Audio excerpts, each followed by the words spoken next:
और साथ ही हमारे सिलीगुड़ी के विधायक शंकरदा, नक्सलबाड़ी माटीगढ़ा के विधायक हमारे आनंदो बरबंदा और साथ ही विरोधी दल के नेता कॉरपोरेशन में अमित जैन जी और तमाम नेतृत्वगण कार्यकर्ता बंधु आपके बीच उपस्थित हैं और आपका भी मैं स्वागत करता हूं। और सबसे पहले मैं दार्जिलिंग कॉन्स्टिट्यूएंसी लोकसभा कॉन्स्टिट्यूएंसी के जनता का आभार धन्यवाद करना चाहूँगा।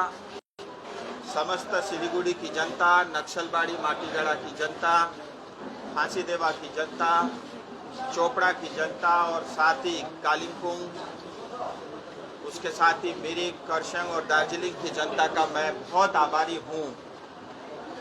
और हमारी क्षेत्र की जनता के कारण ये एक ऐतिहासिक जीत हुई है और जनता के आशीर्वाद के कारण मैं दूसरी बार जो है पुनः जो है सांसद बनने का सौभाग्य मुझे प्राप्त हुआ। इसके लिए मैं दिल से समस्त जनता का ऋणी हूँ।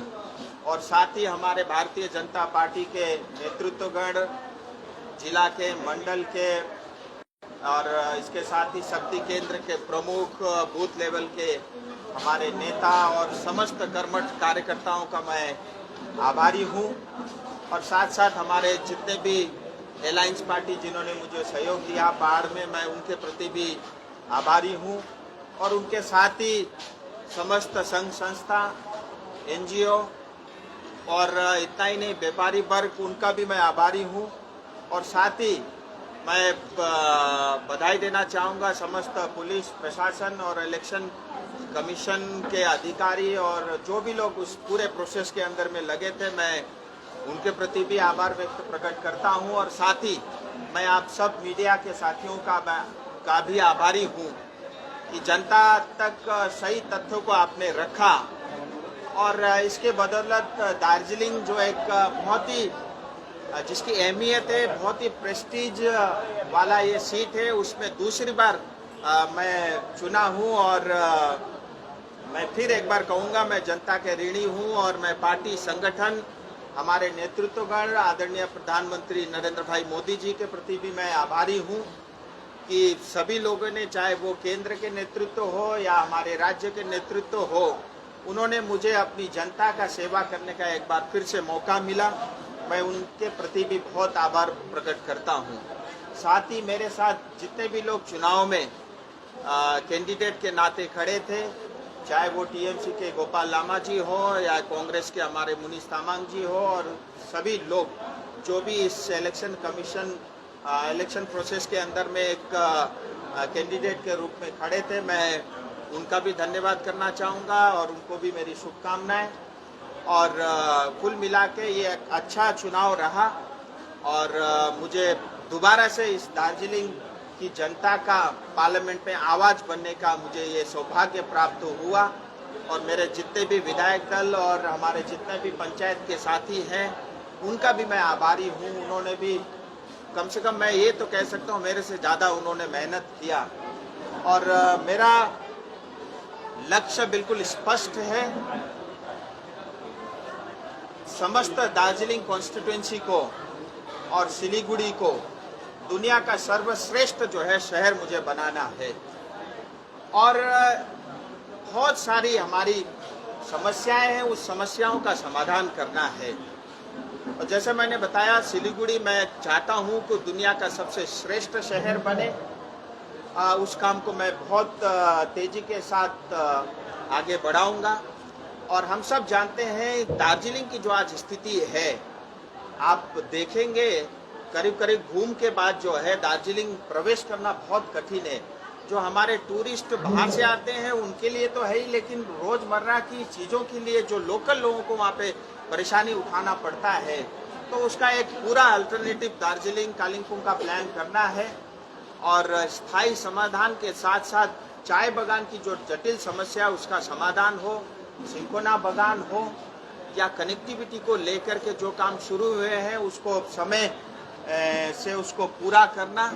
और विशेष करके कुछ फोकस एरिया रहेंगे कनेक्टिविटी के साथ साथ जो है हमारी स्वास्थ्य व्यवस्था को ठीक करना, एडुकेशन यानी हमारी शिक्षा प्रणाली को ठीक करना, और उसके साथ ही जो हमारे पढ़े लिखे युवा आज बेरोजगार है उनको रोजगार के अवसर प्रदान करना, और सबसे बड़ी समस्या है पूरे बंगाल की और विशेष करके हमारी क्षेत्र की भी, दार्जिलिंग को भ्रष्टाचार मुक्त करना। ये मेरे कुछ जो है विशेष काम रहेंगे। और एक बात और कहना चाहूँगा आपके माध्यम से, मैं सांसद दार्जिलिंग का हूँ, इसीलिए सभी का सांसद हूँ। न मैं किसी का पार्टी देखूंगा, न मैं किसी का झंडा का कलर देखूंगा, और चाहे वो टीएमसी के हो, चाहे वो सीपीएम के भी लोग हों, अगर उनकी भी कोई समस्या है जिसका समाधान मेरे पास है, मुझे खुशी होगी उस समस्या का समाधान करने में।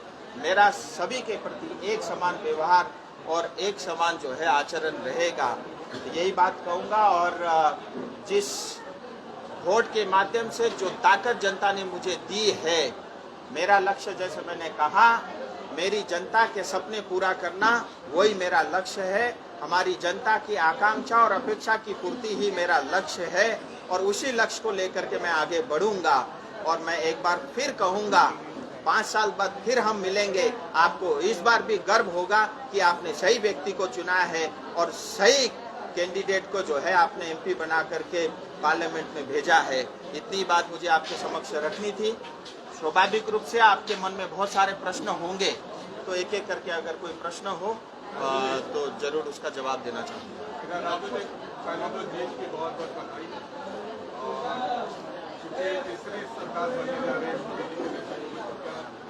इसको हम नई बड़ी भूमिका में देखेंगे।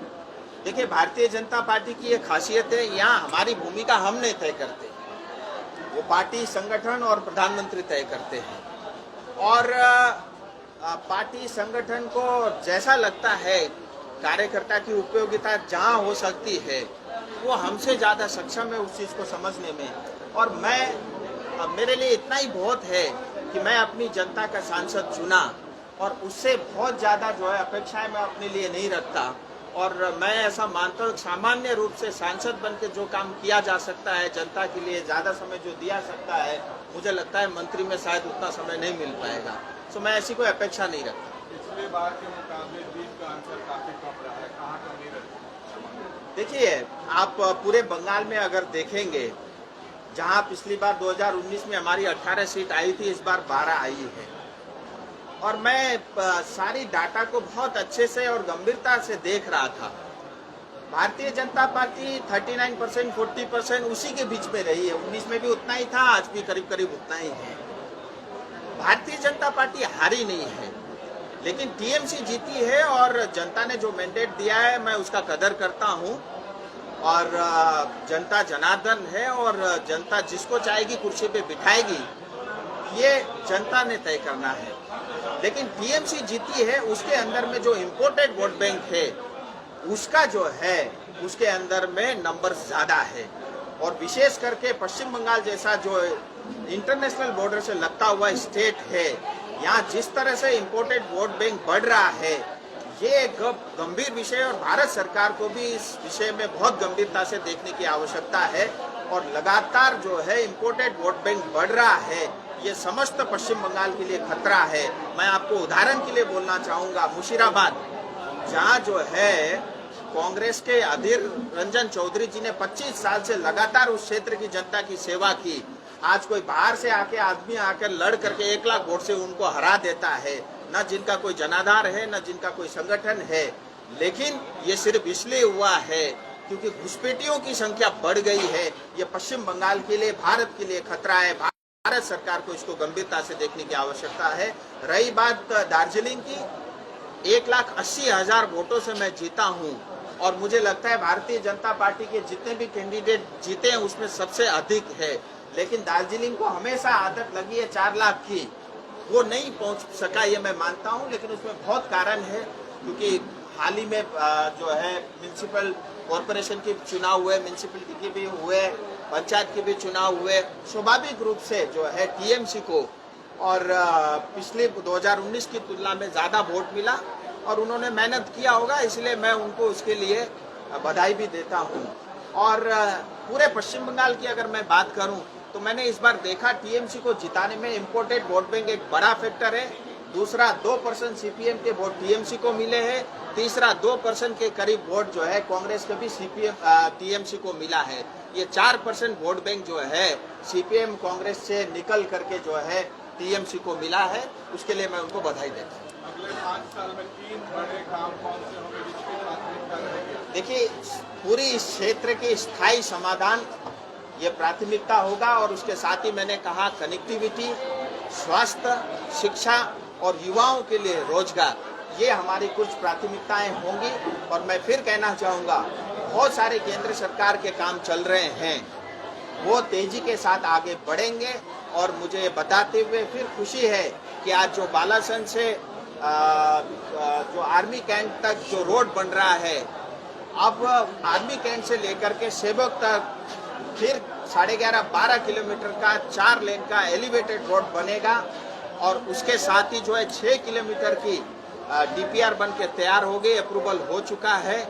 जो सेवक में जो रेलवे का जो गेट है, जहाँ पे अभी बहुत समस्याएं आती है, उससे करीब 300 मीटर पहले 6 किलोमीटर की जो है नया कोरोनेशन का ब्रिज बनने की इसकी स्वीकृति हो चुकी है। रिंग रोड का काम होना है।